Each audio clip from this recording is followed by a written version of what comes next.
Hello and welcome. Welcome. This is episode 2 in our second season of My Budgeting Lives. And today we're going to be looking at the top 10 skills for that are needed by the urban homesteader. So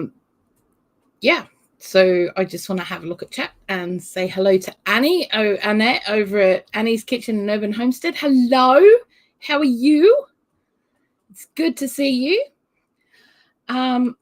This is just an introduction, so I don't want anyone to get really panicked about all of this or anything like that. So we're just going to introduce a few of these skills.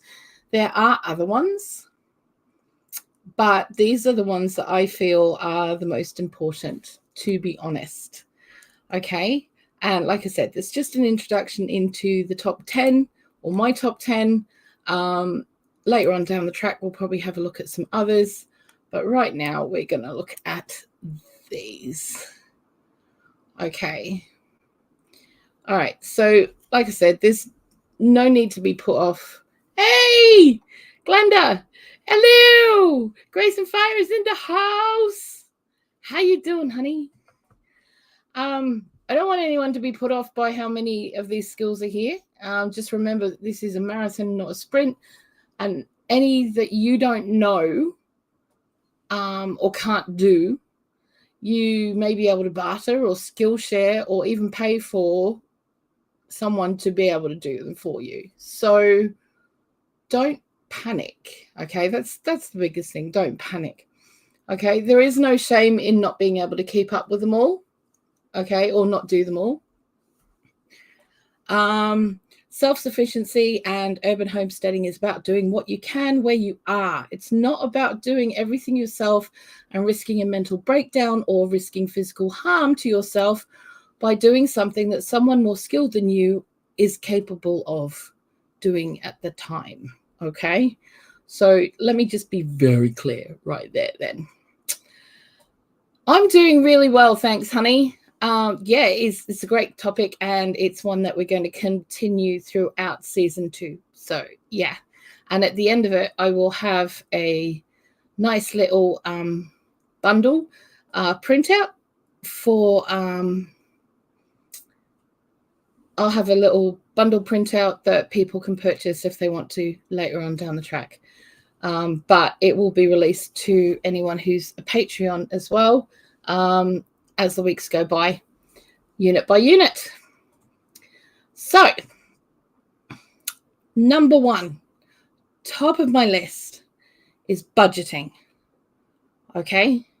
Being able to budget is incredibly important in all walks of life, but on the journey to self-sufficiency and the urban homestead, it's top of the list. Being able to know where your money is going, whether it's in or out, helps you know what you have to be able to do the things that you need to do at home.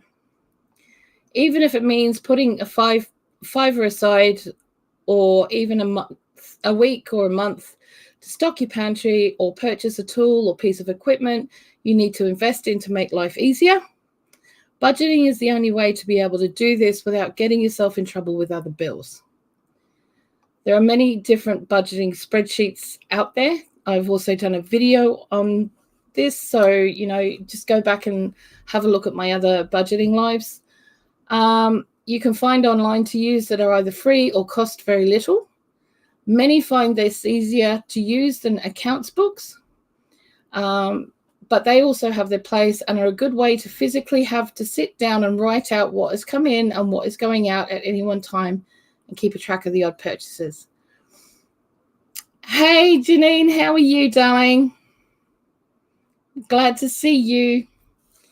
It is not unheard of for people on this journey to have several different budgets as well as a full budget so that they can see exactly where different areas are going on their homestead. Yeah, budgeting is something that a lot of people struggle with. It's all good. For example, having a jar put aside for spare cash money in it to save for special occasions or even a special purchase if you wish to make that is beyond you right now, is one way of saving for those kinds of purchases. It helps by keeping those spare coins and notes from floating away down the back of the couch. And slowly but surely, and probably faster than you think, they add up so that you have a nice little sum for things like maybe a bigger freezer or some timber for raised beds or whatever, or even the money to put aside for holiday meals and presents. Some people even have a petty cash tin for small purchases that they recharge every month. This can then be used for unexpected purchases like stamps or a bottle of milk, things that keep the household going that can be annoying to pay for by card, or can end up with you going to the shop to buy that one thing and coming out with 57. And I know we've all done that. Okay. So, you know, I suck at budgeting too, but I price compare things all the time. Like I buy plants at the discounted sections and I look at top end gardening stores and build my inspired items to save money. Yes. Yes. Okay. So number 2, this is my nemesis. It's organization. Okay. Number 2 skill is organization. Being organized on the urban homestead is incredibly important. Knowing where you keep specific items can be a matter of life and death in some cases. Not knowing where important tools and materials are, or people putting things back in the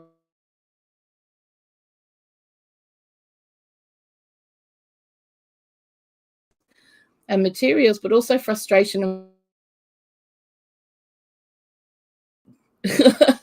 Making sure the rest of your household is on board with what you're doing is important, and explaining the importance to them is key.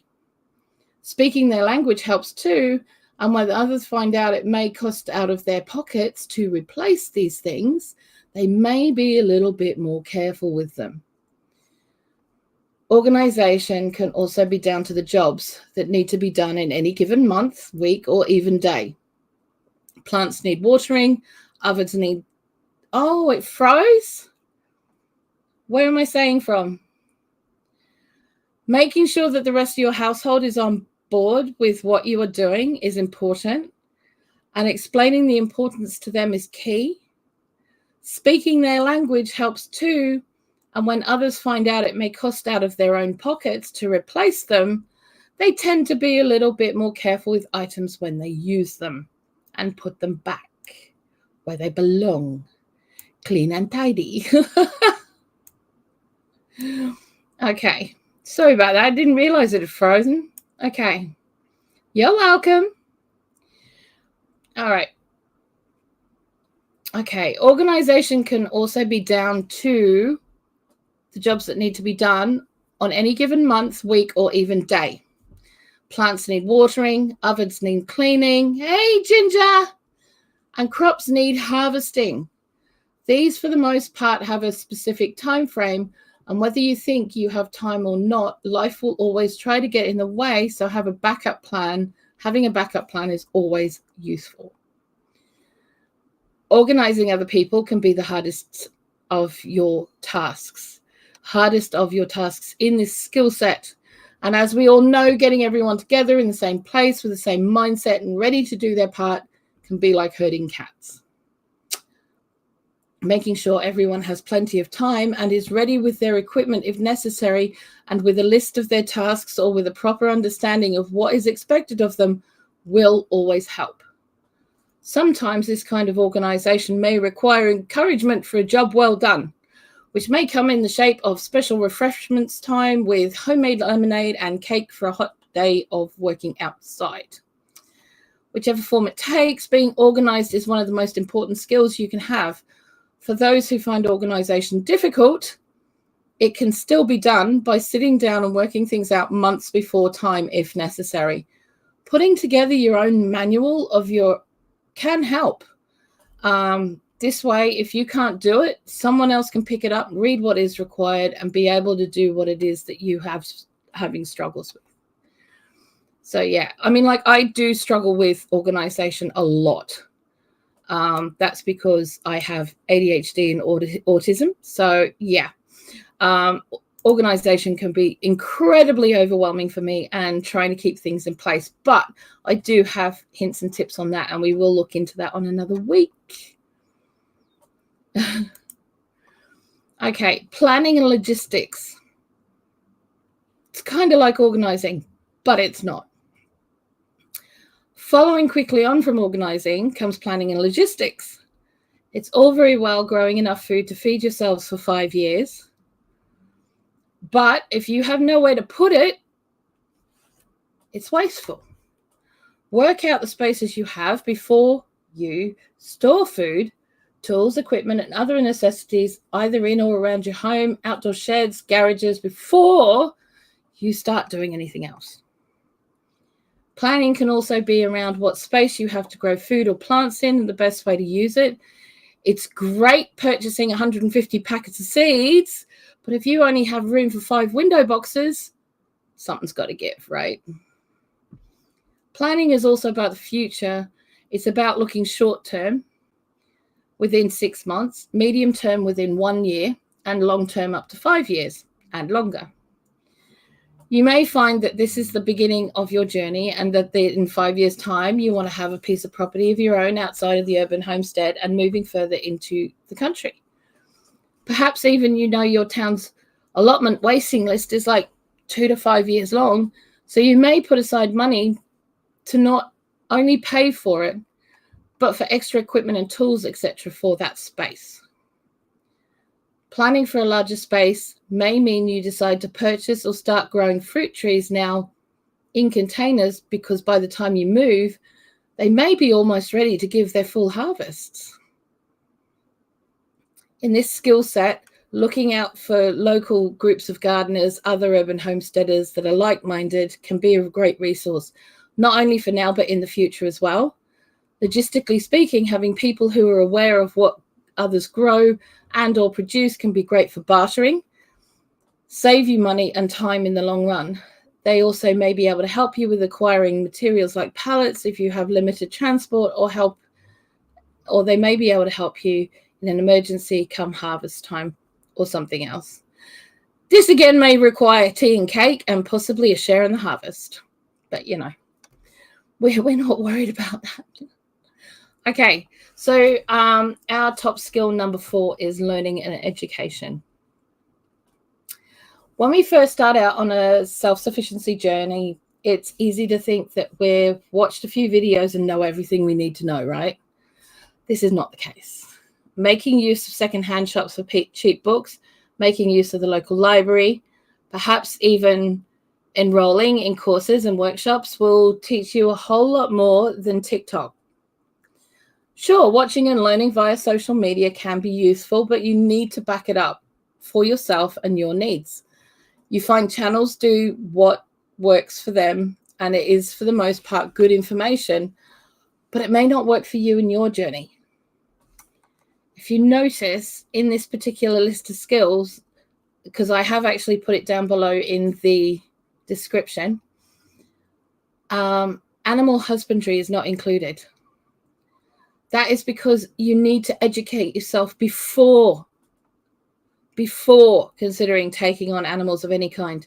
Doing your research when it comes to any new skill is vitally important. No one wants to be responsible for a chicken rampage across the main road near your house, or worse, the council coming and having your animals euthanized due to their regulations. Self-sufficiency takes time. I'm urban homesteading, and it requires thinking outside of the box one step at a time. Exactly. It's a marathon, not a sprint.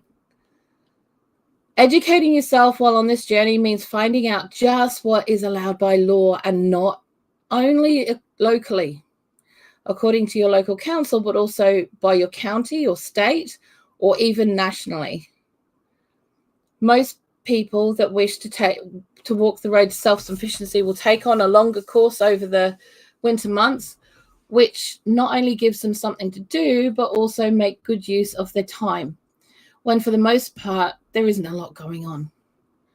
These courses may be done online, or you may find small courses in your local area that are run by the council or other organizations. They tend to be quite affordable, sometimes even free. Workshops, however, tend to be run on a seasonal basis. They're run when the person running them has that particular task to do. And they are happy to charge people to come and learn what they're doing when they are going to do it. They can be 1 day, 2 days, or a long weekend. They are a bit more of an investment and can run anywhere from about £50 to 500 plus. I've seen a few at 1,500 because they've included accommodation and food and all of the things. So yeah, depending on who's running it and the services given at the same time. Then of course there's university degrees if you really, really want to go that way. There are many degrees that can be taken to help you on your journey. It just depends on what you want to focus on. If you want to go in boots and all, then you may want to obtain a degree in agriculture or botany or permaculture, etc. There are many, many different degrees that people do look to not only help themselves, but then to help others. With a degree, you can hire yourself out to teach what it is you know using workshops as well. Educating yourself is not just throwing money away. It is an investment in your self-sufficient urban homesteading journey, and you must decide how much of an investment you can afford or want to make. Mostly people are happy with the odd workshop here and there, and they may receive them as a gift. Obtaining several well-written books on the subject. I've made some typos. I've made some typos. Obtaining several well-written books on the subject and talking to the old allotment holders, locals who've been doing this in the area for all their lives, including Nana, your grandma, your mum, whoever, auntie, whoever you've got, talk to them, use them. Okay, so our top 10, number 5 skill is reduce, reuse, recycle, and repurpose. Most people who go into self-sufficiency tend to want to downsize what they have and move into a more repairable mode when it comes to tools, equipment, materials, and all kinds of other things. Turning what would have been rubbish into useful, reusable items means that not only are we creating ways to reuse recyclable rubbish or even non-recyclable rubbish, but also to repurpose old furniture into items that could be incredibly useful and cost a fraction of the cost of buying something brand new. From old soft drink bottles to pallets and old cots and dressers, all these items become a free resource to create new things and ways to do the things you need to do before you may be able to afford to purchase a more long-term solution.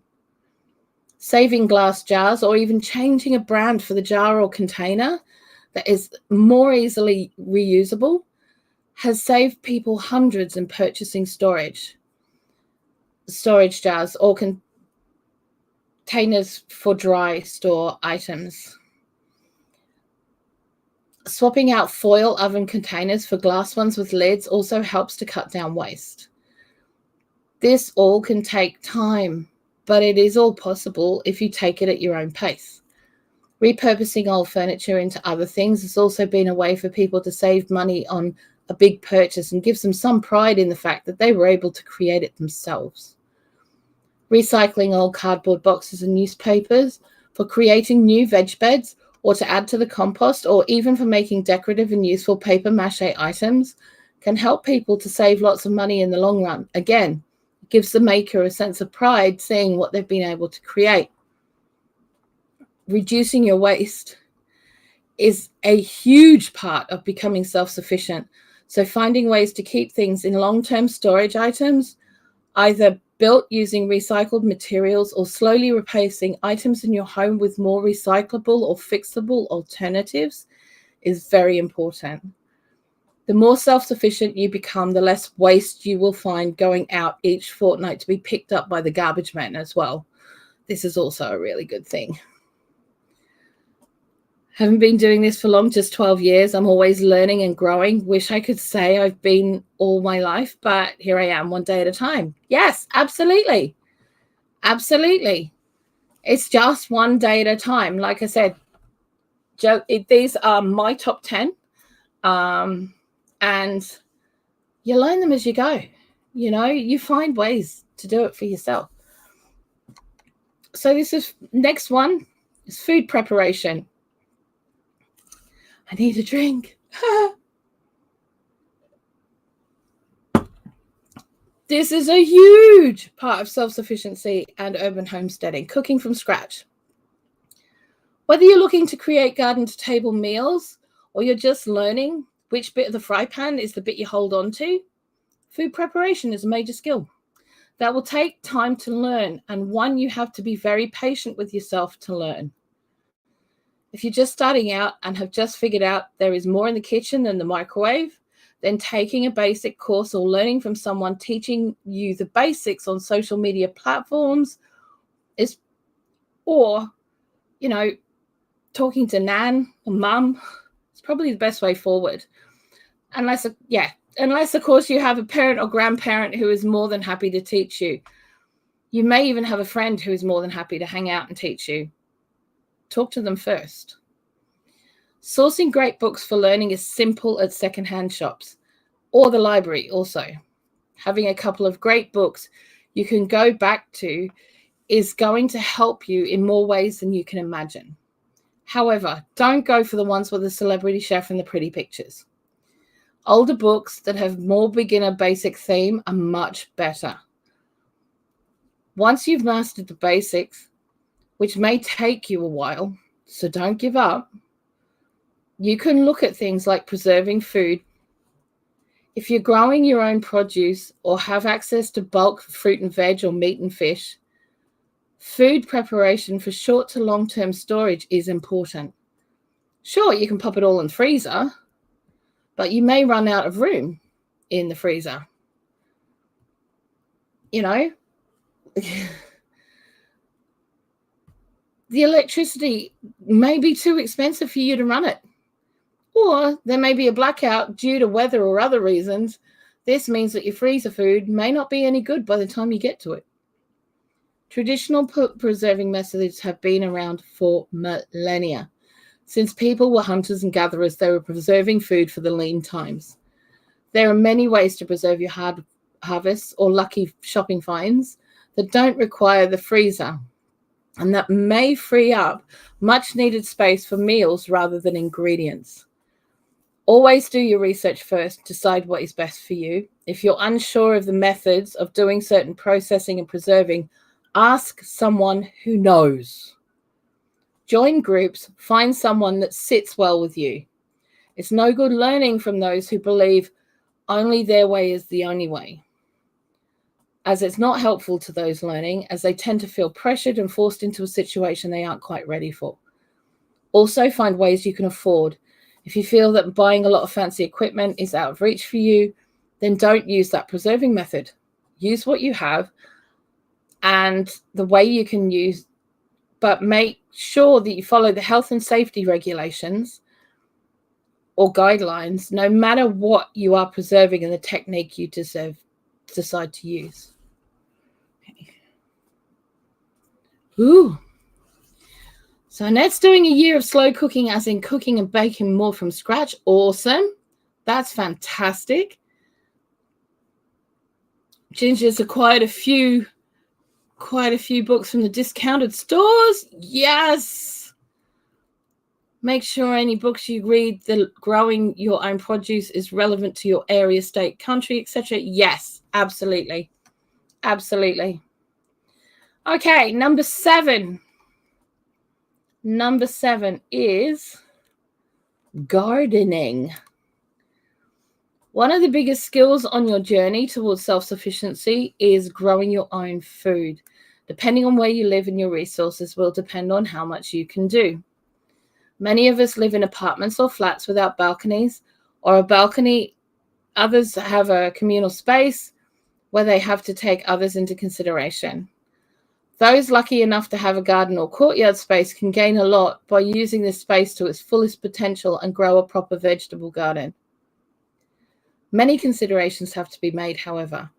Some of those being, if you're renting, is your landlord going to willing to allow you to grow a full veg garden? Would it be better to grow in containers? Are your neighbors who share your space going to allow you or help you with your endeavors? It may be you need to look a little further afield for some growing space. Most towns and cities have green spaces available for rent called allotments or community gardens. This can add to the total cost of you growing your own food, and only you can decide if the cost is worth the savings. Growing your own food is not always cheap, and looking at it from all the tools and equipment you may need to start out might be out of your pocket for now. Look, though, towards what you can do. Find what you can secondhand on different social media sites or in the local paper or at garage sales. Use what items you may be able to recycle and repurpose from your own stash of empty bottles and stuff. Perhaps you have access to a supermarket or garage that's happy for you to have their leftover cut flower buckets. As although they tell you they're reused, 90% of them end up back in landfill as they can only be reused 3 times. That's here in the UK. They're only allowed to use the cut flower buckets 3 times and then they end up back in landfill. So, yeah, I mean, there's a couple of supermarkets that actually sell them. So you get like 8 for £1 or something, but they're 10-litre buckets, and that is enough to grow a whole tomato plant in. So, you know. Okay. So, yeah, I gotta find where I'm at. If you have friends with small animals as pets, like guinea pigs and rabbits, talk to them about obtaining some of their own old bedding. This will be a great resource for your garden. Help you and also help your friend by them not having to find ways to get rid of it on a regular basis, because you're going to go and pick it up and chuck it on the garden. Once you've decided what you want to do and the best way forward in your growing space, then you need to look at choices of what you are going to grow. Most people start off with herbs and tomatoes. It's your basics. Your choice at this point will be to whether you want to grow from seeds or starts. Seeds being far less expensive in the long run. If you only have space for a couple of plants each year, a small half-dozen tray of starts may be all you want. That might be it. Growing your own food requires a lot of research. Take the time to do that. Social media has hundreds of what to sow when videos, and this will include in your area. There are a couple of things to remember though. 1, only grow what you're going to eat. There's no point in growing it if you're not going to eat it. If you hate it, why are you growing it? Number 2, decide on how best to use your space if it's limited. It may be you only want to grow the expensive fruit and veg. So if you only got a small space, make the most of that. How much time can you and 3, how much time can you reasonably afford to give your growing space? If you have a small growing space that is going to take you 5 minutes to water every night, it's probably not going to be an issue. If you have a quarter-acre garden that might take you half an hour to an hour to sort out every night, it might become an issue. So you want to make sure that you only do what you can reasonably look after as well. Okay, so growing your food is something the whole family can get into, and you do find the kids also become less picky eaters when they know just where the food is coming from and they've had a hand in growing it. It also doesn't have to cost you huge amounts of money. By making your own compost or growing from seeds and creating your own beds, etc., you can save huge amounts of money and make it worthwhile in the end. I'm actually using my small kitchen appliances like my food processor instead of them sitting in the cupboard. That's a good plan. I love mine. I will say it saves my life day and night. I mean, if I have a lot of chopping to do, it just goes through the food processor every single time. If I would rather just put it through the food processor and it can chop it for me, because sometimes my hands just don't want to play the game. So it goes through the food processor. No big. Food from the garden, even herbs, are so much better. Yes, they are. They are. Okay. Skill number 8. Craftsmanship. Whether you want to call it arts and crafts or whether you want to see it for what it is, Craftsmanship is something we all have in us. In many cases, though, it shines through in different ways. It may be that you're really good at woodworking, cabinet making, or wood turning, all of which are great skills, really useful. Knowing how to properly use power tools and hand tools are equally important. Who knows? You might get really excited and decide to learn blacksmithing or stonemasonry. Who knows? You know, because blacksmithing is really important. Like if you've got hinges and stuff that you need to knock together, why not? You know, if you've got a gate to fix, you never know. This stuff can come in useful. Mending and creating clothing is a skill that can save you hundreds every year. Whether you are sewing, knitting, crocheting, or weaving, these skills, these textile skills are skills for life. Yes, they all take practice, but honestly, that's not a bad thing. Again, many of these skills take time, and you might find yourself with that time over the cooler, quieter winter months and nothing to do. So just pick up a thing. Hey, Dawn, how are you? Craftsmanship in whatever form it takes for you means that not only can you fix and repair things that break around the homestead, but you're able to make new replacement items either from scratch or by reusing another item. That's important. It also means you've got a source of income. You know, you do have a small source of income, you know, because, you know, if you can do these things, then you can sell them if that's what you wanted to do. You don't have to. And we had a huge glut of tomatoes this year, so made a heap of pasta sauce with lots of hidden veggies in it. And my picky eater, 22-year-old son loves it. There you go. See? Brilliant. Yep. Fantastic. Okay, number 9 is cleaning. I know. We all hate that word. But the urban homestead requires a lot of cleaning and some things very specific cleaning. Okay?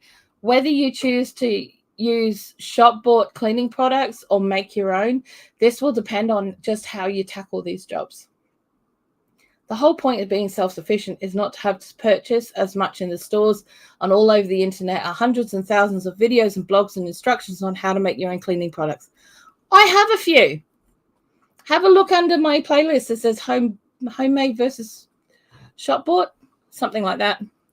But yeah. Down there is. I've got the laundry liquid we use. My recipe for that's down there, and my fabric softener's down there. My toothpaste is down there. You know, I've got a few in there. Also, how to make cleaning vinegar for floors and surfaces. That's in there as well. So yeah, there's a lot. Go have a look. Okay, so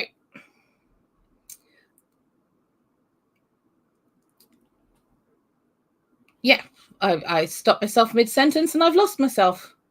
Yay! It's great when you just wrote it half an hour ago and then all of a sudden you're like, I don't remember doing this. Okay. All right. We'll go backwards a bit. The whole point of being self-sufficient is not to purchase as much in the stores, and all over the internet are hundreds of thousands of videos and blogs and instructions on how to make your own cleaning products from cheap items you can find in most supermarkets, zero waste shops, or bulk purchase items online. Having a clean and sanitary space to work and live is so important for everyone, but having a clean and sanitary environment when you're urban homesteader is really important. Keeping a clean space where you prep and store your food is the biggest one of all. If that space isn't as clean as it could be, so you feel safe enough to eat off it, then it isn't clean enough to prep food on.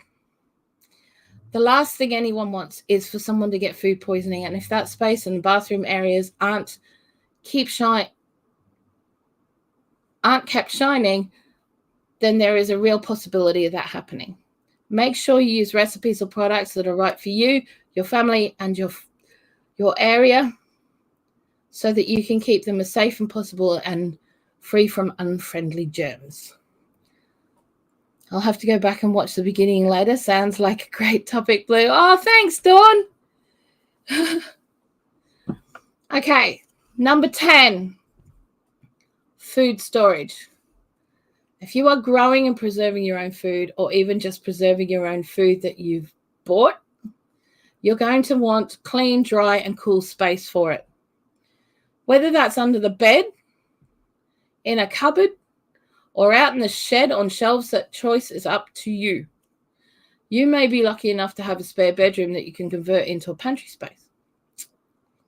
Hey, Suburban Hillbilly, how you doing? Food needs to be in containers that will last and not taint due to the acidity or other contents in them. Glass is preferable, but reusable food-grade containers work too. You can, of course, while you're still working things out, reuse all kinds of plastic containers for freezer foods and replace them as you can as they wear out. Rodents, birds, and other wildlife and pets can be an issue when it comes to food storage, especially in winter. So sometimes using an old fridge or freezer that no longer works in an outdoor shed can help to keep food fresh and keep them out. Having space to keep your preserved foods in is really important. So never make so much that you are literally forced to trip over boxes of it until everyone finally gets through it all. Seriously, guys, I've done that. Yes, and label and date them all. But this is just an intro, so we're not going into it that deeply yet, darling. Some people have used loft spaces, but in winter they can heat up substantially while you have the heating on indoors and can cause food to spoil. Cellars or basement at best if you're lucky enough to have one. So there you go. That is my top 10 skills for being an urban homesteader. I really hope that you guys enjoyed that. So yeah, do you guys have any questions or anything you want to add or anything like that? Because that would be really cool. But just the whole thing is as well, I didn't want people to think that they would be overwhelmed by it all. It can feel overwhelming sometimes. And if you're looking at the amount of stuff that there is to do, it's just pick one thing. Okay, there are 365 days in a year. If you only do one thing a day, that's 365 things you've done in that year. That's massive. That's actually huge. But I have a millennial and his cat living in my basement. You can always put him in a cage. Oh, no, I didn't say that. You know.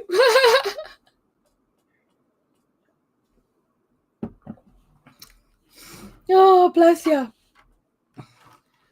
Yes, don't get discouraged when something fails. Keep going. Keep going. Yeah, and like I said, there is no animal husbandry on that list. This is about urban homesteading, okay? It's about the top 10 skills for urban homesteading. You know, so it's more about the planning for me as far as skills are concerned and the practical skills. And if you don't have things like planning and organizing and budgeting and stuff like that, you're not going to be able to have the animals anyway, you know. So, and probably 50% of people couldn't have them if they wanted to. You know, so that's why I haven't touched on that. I will be touching that later on. And I will be hopefully getting a guest that has some animals on an urban homestead type deal. So we will see how that goes. If anyone wants to put their hand up for that, you're more than welcome to. Otherwise, I'm going to have to track you all down. Very true, Blue, but I get overwhelmed with everything. No, I get that, darling. I get that more than most. I will tell you that now. It's taken me 3 days to sort out my shelves out in the other room because I have ADHD. So when my brain gets overloaded, it puts me in literally a paralysis mode. So I can't literally do anything. That's a lot of literallys. But yeah, no, I can't do anything at that point, and I'm stuck. I'm in stuck mode. So, you know, yeah, I kind of, I had, but it took Tanny, and Tanny turned around to me this morning. He said, well, why don't you do this with this? And I'm like, you know, it was one of those moments of, why didn't I think of that 3 days ago? I mean, like, seriously, it's not like I'm an idiot. But it's just my brain wasn't thinking in that direction. It was trying to think in other direction and couldn't put it all together. But now I've put it all together. I've just about finished it. So that's really kind of cool. But yeah, that's taken me 3 days to do that just on the shelves. You know, I could put the cat in the cage, but not the millennial. He works for the government, and if he goes missing, it would be noticed. Oh, that's brilliant. I need to declutter and get back to basics, want a simpler life. No, I totally get that. I totally get that, darling. I do. I mean, like I said, organization is one of my worst. It is one of my worst. It's the one that I struggle with the most. I try and be as organized as I possibly can. I am putting stuff together so that will make life easier. But, you know, it is difficult. We all have brain freeze. We do, but we don't all have it where literally your brain goes, you're not even moving from this spot. I'm not going to let you. And that's literally what my brain does. It's like, nope, you're not even moving from here. Nope. Which sucks. But yeah, it was a major brain freeze moment. So yeah. But yeah.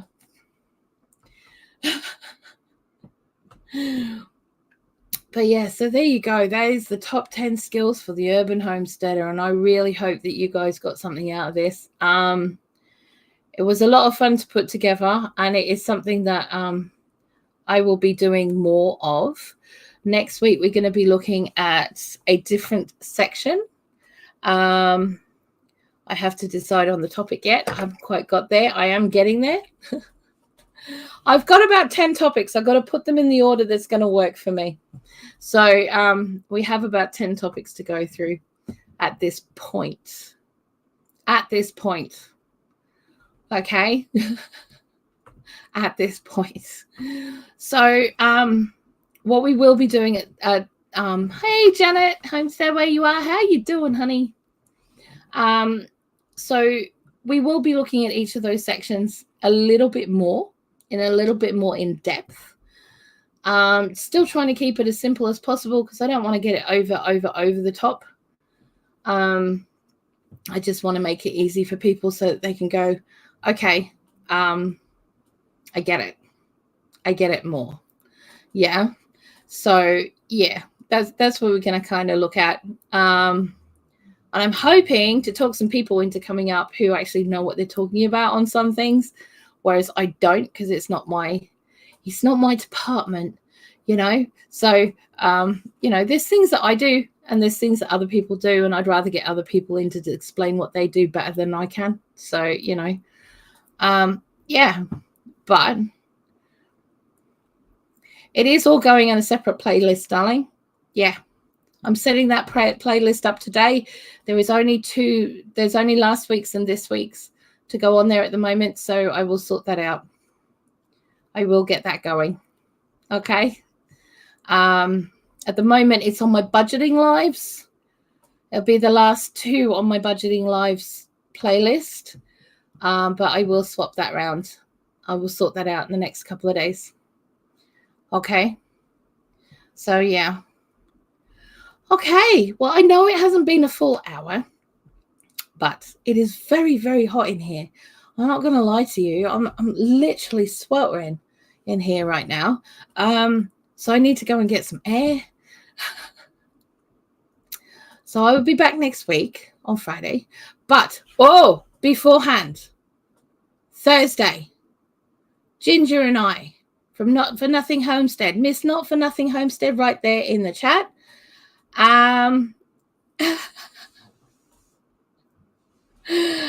We'll be doing our craft and chat on my channel on Thursday at this time. So, yeah, whatever time this started for you guys, 3 p.m. GMT. So, you know, so yeah, I'll be doing that, and then I'll be doing the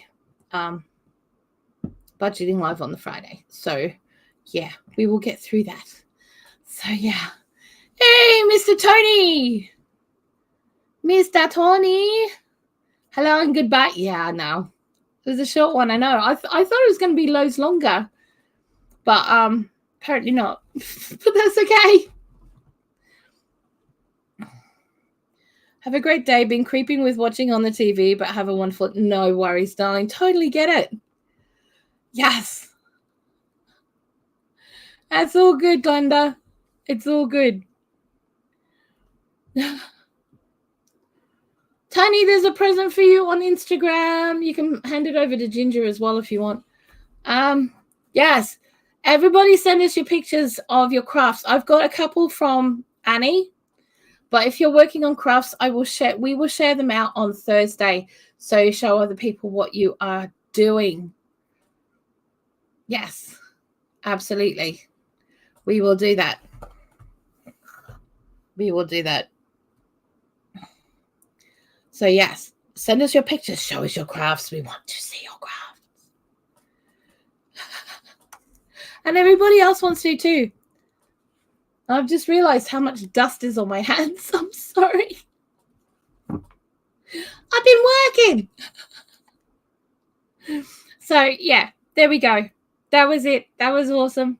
And, yeah. So next week we will get onto another topic, which will be another one to do with the intro into urban homesteading. And yeah, we will get there. I will talk to you guys later on. Have a really, really awesome rest of your day. I love you guys heaps. Mwah!